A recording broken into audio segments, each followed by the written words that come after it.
దేవుడు అన్నాడు ఏమని? భయపడద్దు. దేవునికి స్తోత్ర, దేవునికి స్తోత్ర. ఈ పండగ రోజున, ఈ క్రిస్మస్ ఆరాధనలో నేనేదో స్తోత్రం హల్లెలూయా అని అరిచేసి వెళ్ళిపోవడానికి ఇక్కడికి రాలేదు. నా ఆశ ఏంటంటే భయముతో మనసుతో కృంగిపోతున్న వ్యక్తులతో దేవుడు చెప్తున్న మాట, భయపడకు. హల్లెలూయా. నా మాట అయితే ఇది ఎందుకు పనికిరాదు, నా మాట అయితే మీకు నెరవేరదు. ఇది నా మాట కాదు, ఎవరి మాట? దేవుని మాట. అడుగుతున్నప్పుడు దేవుడు భయపడుతున్న వారితో భయపడొద్దని చెప్పమన్నాడు. యేసుక్రీస్తు క్రిస్మస్ పండగ యొక్క విశిష్టత ఏంటంటే భయపడుతున్న వారిని భయపెట్టకుండా భయపడుతున్న వారిని ఆదరించి దేవునికి స్తోత్ర.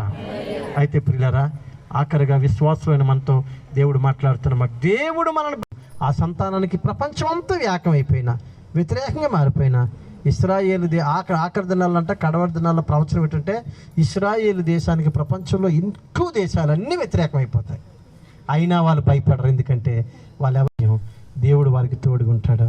ఈ రాత్రి నీ భయాల నుంచి విడిపించడానికి పండుగ వచ్చింది, నీ భయాల నుంచి విడిపించడానికి పండుగ వచ్చింది, నీకు ధైర్యం చెప్పడానికి పండుగ వచ్చింది, నిన్ను నిలబెట్టడానికి పండుగ వచ్చింది.